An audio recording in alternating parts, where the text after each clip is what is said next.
Hello Cancer, ito yung reading mo for the month of May.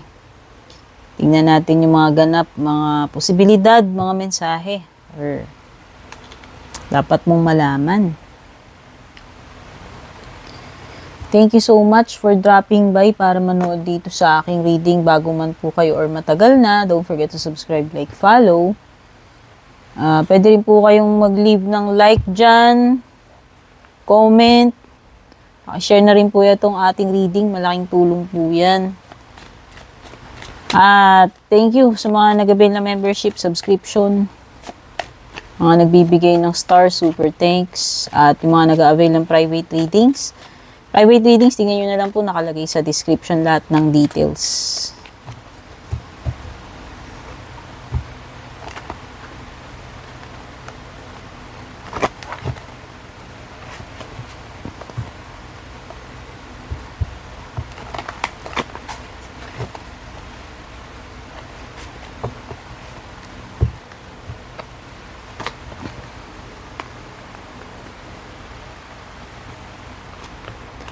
Meron kang yate, may well, convertible, at saka yoga.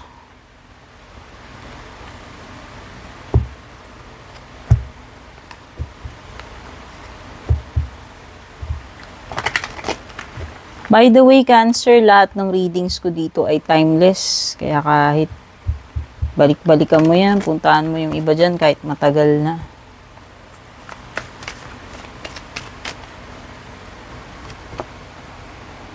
Meron kang Ace of Swords, Six of Wands, Knight of Coins. You also have Nine of Wands. At the bottom of the deck is the Eight of Swords. Of course, kukuha tayo ng cards para sa iyong love life.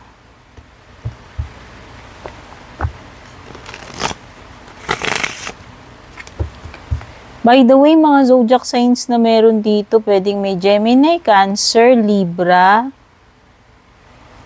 Fire, Aries, Leo, Sagittarius, Taurus, Virgo, Capricorn. More on air signs and fire. Ay, ano to? Party, having fun. Social media, disputes or legal matters, and then love, strong affection.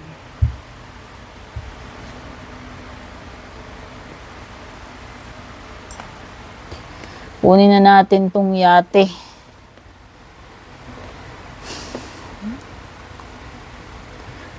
Excuse me, nadighay ako. Uy, may some kind of travel pwedeng by water. Pwede rin namang by air or by land, no? Basta travel.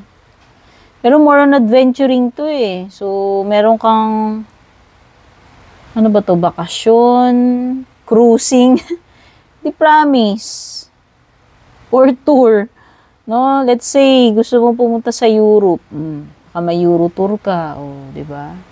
Basta, merong some kind of pag-e-explore, pakikipagsapalaran, may sense ng adventure, may pagka-luxurious itong gagawin mo. O, di ba, yung iba, parang event sila sa mga yate, o baka sasakay ka ng cruise ship. Siyempre, hindi naman lahat na-afford yun. Pwedeng pinaglaanan mo talaga. Basta may pagta-travel dito, whether for leisure ito, bakasyon, or may kinalaman sa work, or pagiging or yung simpleng meron kang sasadyain, bibisitahin, no? Hindi ko alam. Pero may mga pagta-travel. Wow, at saka, napansin ko lang, when it comes to your career, is smooth sailing. Ayan, no? This May. Oo, magiging komportable itong Mayo para sa'yo. Hindi ka, sabi ko nga, hindi hirap eh. Ano, may luxury. Kung siguro iba sa inyo, na-afford nyo pa yung mga expensive na, mga fine dining, mga gamit, or pagbabakasyon sa luxurious hotel. Ayan, pagta-travel. Kasi hindi lahat, hindi lahat afford yung mga ganyan. So, parang, yung iba siguro, pwedeng status symbol to. O, mahilig lang talaga kayo siguro sa something, anything na expensive or luxurious.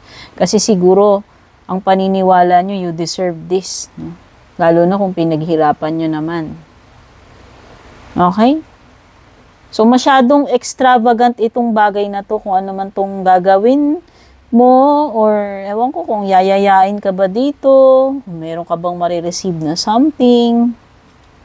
Medyo over, ayan, kumbaga, over the top, extravagant, vain, may pagkaganon. Well,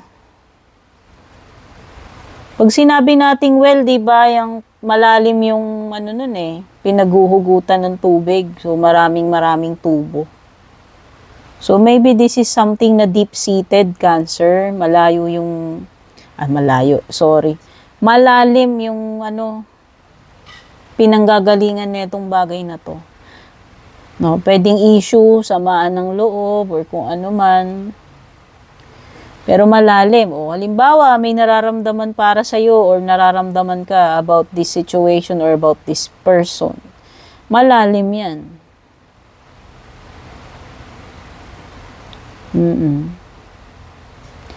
Maybe you should look deeper when, pagdating dito sa bagay na to, kung ano mang matter or situation to cancer.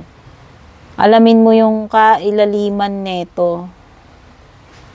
Yung pinakaugat nito, wag yung nasa surface lang. Merong sinasabi dito na may tinatagong mga emotions, whether ikaw to, yung person na nakakadeal mo. Sabi ko nga, malalim. Baka malalim na klase ng person, seryoso, no? Ikaw ba yan? Cancer, baka ikaw. Si Cancer. Uy, ang ganda, convertible. Wow, so nakikita ko may opportunities para sa'yo. Itong May.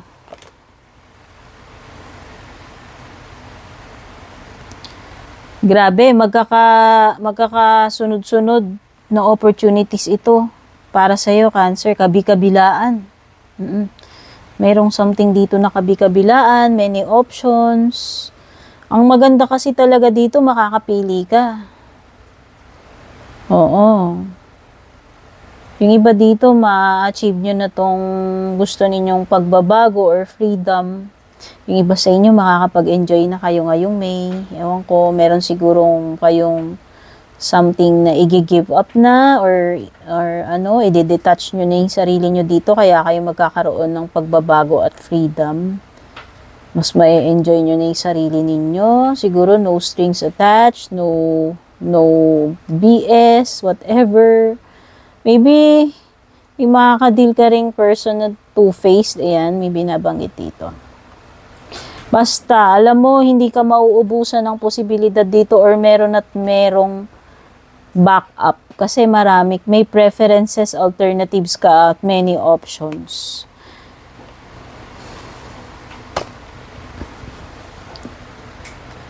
O iba dito, baka mag-start na kayo ng yung lifestyle changes or may mga bago kayong mga activities na idadagdag sa ninyo. Sa itinerary ninyo, like enrolling in a yoga class or gym. Mga ganun. So, meron something na may kinalaman sa mind, wellness, sa lifestyle mo. Pero yoga is about meditation. So, pwedeng this is something na maybe there is something na kailangan mong ipag-meditate, i-contemplate. Sabi dito, hinga ka ng malalim. Find your center and go within. Ayan nga, meron dito something na digging deep eh. Parang related sila dun sa well. Maybe this is just a time na may enjoy mo yung sarili mo at peace ka, walang magulo, tahimik. Makakapag-relax ka, alam mo yun, marirelax mo yung isip mo, marirelax mo rin yung katawan mo. Okay? So, this is a period ng contemplation or reflection at pahinga para sa iyo, Cancer, ngayong May. Me time ka.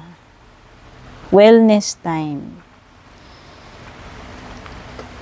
Uy, makakahanap ka na ng solution dito sa problema mo kung meron ka mang problema.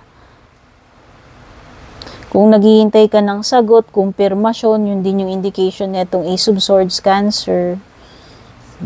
Matatapos na itong difficult na pinagdadaanan mo, kung ano man yan. Magkakaroon ng breakthrough, kung nagkaroon man ng mga blockages dito. Ito na yung kasagutan, ito na yung solusyon. Lahat ng yan ay madidiskartehan mo, may makakaisip ka ng paraan. This is a yes card, by the way, Cancer, kung naghihintay ka ng sagot. At ayan o, ito na yung victory, success, 6 of Wands, Ace of Swords. Ayan, nakikita mo ba yung trophy? At ikaw ay pinagbubunyi nila.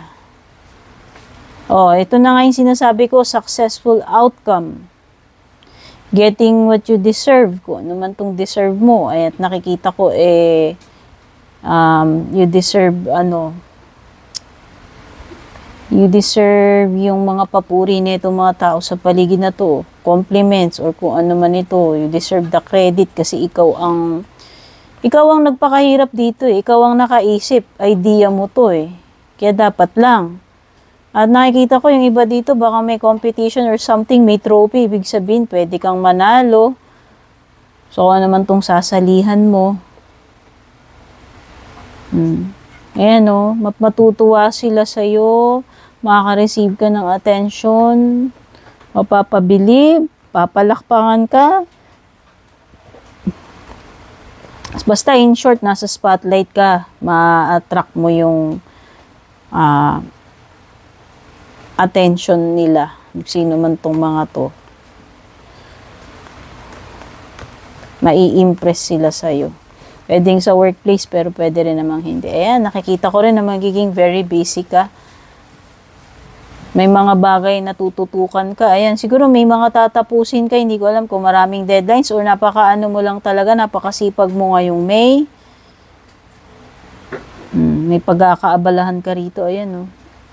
Parang meron kang something na project eh. Na, ayan, oh. Yan yung pinagkakabisihan mo.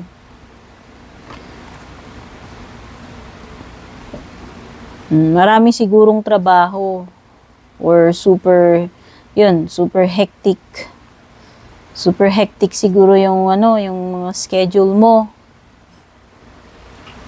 Or marami kang tanggap kung business yan, or services. Meron something about carpentry or crafts. Baka mahilig ka sa ganyan, Cancer. Baka mahilig ka sa carpentry, etc. Na actually, pwede mong pagkakitaan to. Oo. Basta creation mo siya eh. Creation mo, pinaghirapan mo na pwedeng magbunga rin ng pera.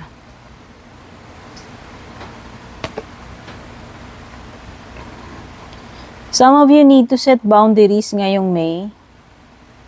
Or you need to be vigilant, maging maingat, observant sa kapaligiran or sa ibang tao.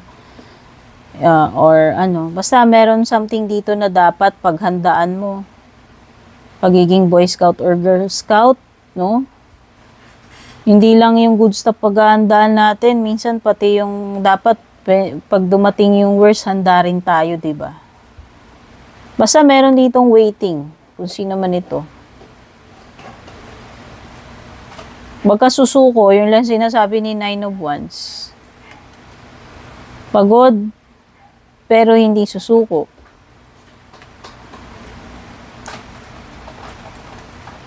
Susuka pero hindi susuko. Kumbaga sa inuman, Cancer, o diba?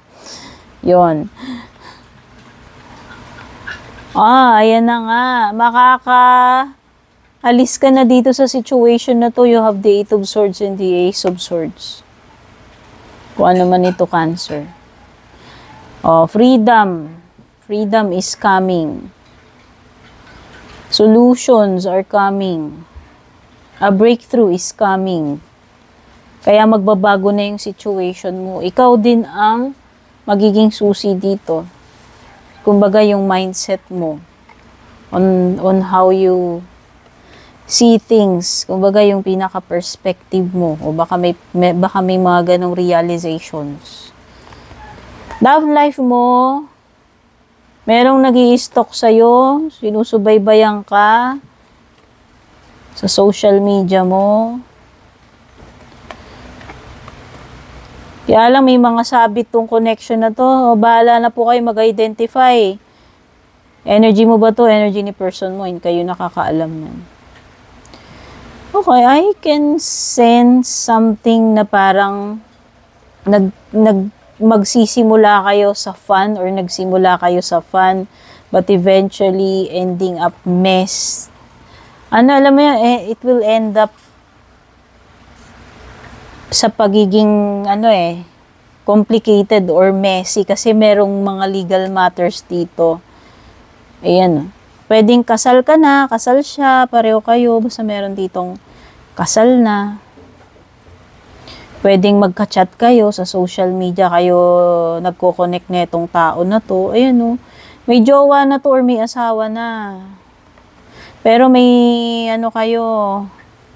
may affection kayo para sa isa't isa. Pwedeng na-meet mo sa party or kung saan man na-gathering ito. Pwedeng pinakilala sa iyo ng kaibigan mo, katrabaho mo. Hindi ko alam, pero ayun. Dito kayo nag-uusap sa chat. No? Yun nga lang, may sabit. So, yun na. Pwedeng complicated na kind of relationship yan. Okay, so ito yung mga na-pick up kong mga energies dito sa May reading mo. Sana nagustuhan nyo. Don't forget to leave a like, pa-comment na rin, pa-share. Take care. God bless. Babush. And kung balak nyo pong mag-book or mag-inquire ng personal readings ko, basahin nyo lamang po itong nakasulat sa screen or yung nakalagay sa description.